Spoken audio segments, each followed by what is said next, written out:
convert it into its own mesh, because it'll help keep it from crashing as much. Okay, so now I selected my editable mesh and I set it to vertex mode, and I'm going to go in my left viewport. We'll zoom out so you can see all the top vertices. That's why we made all these whiter, or white. I'm going to also zoom out so I can see this whole thing in my top viewport. Alright, I'm going to select all the top highest vertices. Just be careful not to select anything lower. Just double check in your other viewports to make sure that only the crystals that you created are red. Okay, now we just got to erase the ones up here. So selection object, I'm going to hold down the Alt key in my top viewport, and I'm going to just carefully uncheck or unselect these. That's the one iceberg. That's why I say if you make that one gray during painting, a little bit less than white, it'll be lower and it'll be easier to zoom in to where you can just select just the higher objects. You know, because I have that one exactly the same level, so that's why I can't do it. If that was a little bit lower, I would be able to select all of those vertices without selecting that one iceberg. Okay, so we got all those selected. Now I'm going to move my left viewport down, and I'm going to stretch these out. You know, maybe like that. You know, try to look in all your viewports, maybe your perspective one mainly, because that's the one you're going to be working with, and just get it to a, you know, a size. You can always readjust them later. You don't want to go like super too tall or anything, because it might make it look funny. Alright, so that maybe about there, that's fine. Okay, like I said, you can always adjust these later. And that's pretty much, you know, how I do that.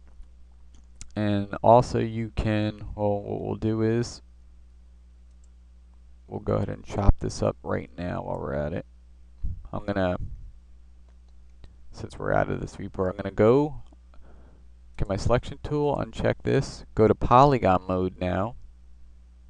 Okay, and I'm gonna select just these like this. This way it selects all our crystals now. It'll select all the polygons all the way down to the bottom. Okay, then I'm gonna go to detach and just click detach, and make sure these are both unchecked, and we'll just call these crystals. Crystals. Okay, so now they're detached as their own object. And now we can unselect this and name this plane the ground. So now that's, we have a ground and we have the crystals. Two separate objects. Okay, and that's kind of important. We're going to need to do that in the end, and I'll show you why in the end. Alright, so now we should be able to get out of edge face mode. Maybe not. I want to... Alright, let's zoom into this viewport now. Our perspective one. We'll kind of get in this, just this angle. I'm just going to show you quickly. I won't adjust all, maybe I will, I don't know. We'll go to our crystals, go to editable mesh, click vertex mode, and we're just going to select the top vertices because that's all there is. There's no vertices all the way down to the bottom, so just careful and select one, and now we can move one at a time our crystals in the kind of position that we want. Okay, so now I'm going to pause this and quickly go ahead and move all my crystals. Alright, so I moved all my crystals. Now I want to carefully select the top portions of anyone that I want to come to a, you know, scale. I can scale them now. You select the top, and then you grab your scale tool, and you see how I have it only yellow at the bottom here. You don't want to select the whole thing. Just select it, just the bottom. Make sure only this one and this one are highlighted. Alright, and then you can scale them inward. Just do a couple of those. Like this. Because you don't want to scale up and down, you just want to scale it closed in. And you don't have to do this. This is just, you know, I'm just letting you know that you can do it if you want to. Just to change the shape of some of them so they're not all like the same and shit stuff, so. Like that. Maybe this one too. Okay, good. Now they're all, and you can make some longer, tall, shorter if you want. You can go and grab them if you want, and grab it on the one axis here, and make it, you know, some a little bit taller. So, you know, however you want to design it. If you want to have those longer ones going on in there, but you know, whatever you want to do there, that's how you do it. Okay, and there's a reason why I do it this way. I'm going to show you in a second. I'm going to turn off edge face mode now, and I'll explain why I do that. Okay, now here's the texture map is still on here that we put on, you know, my ground level map, the black and white one, right? Now, as you can see, you see how it's you see all black all the way up here, and then it's white up here. Okay, that's kind of a good reference of where your ice is going to be.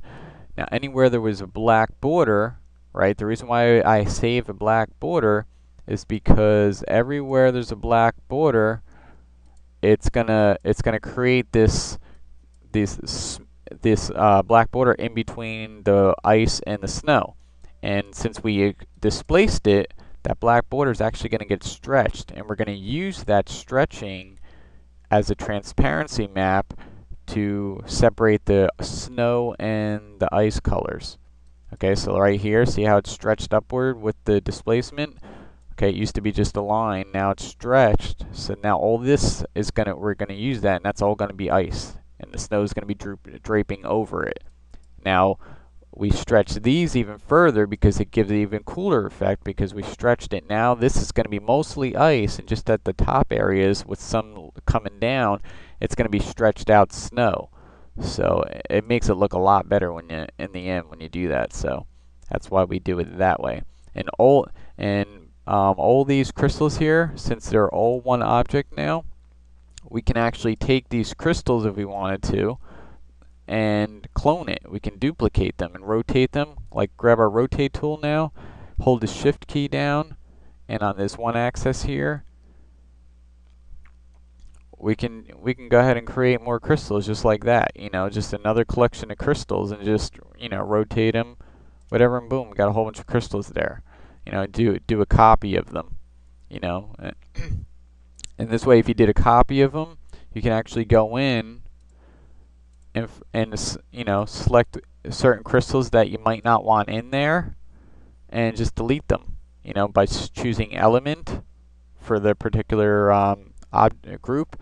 You can just select them. Oh, that's in the way, you know, you can go ahead and select it and get it out of there, or move it, or whatever. So that's how you do that. But I'm just going to go back to the standard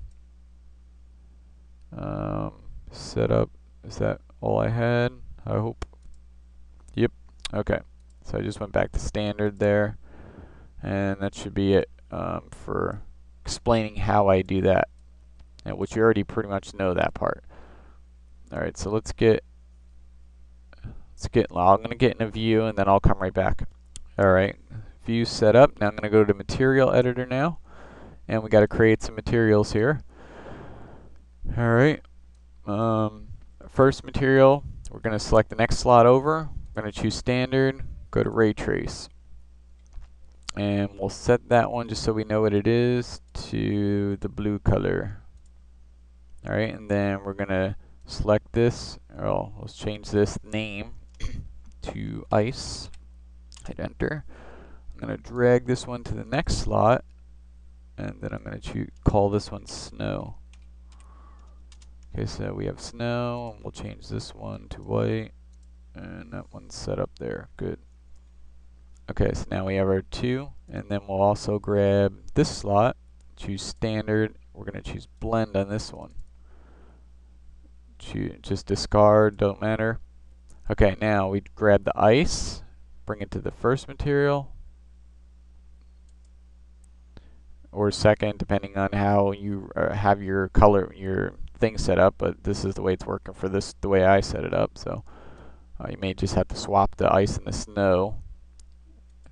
If everything's reversed in yours, just go like this, grab the snow, bring it to the ice, and choose swap.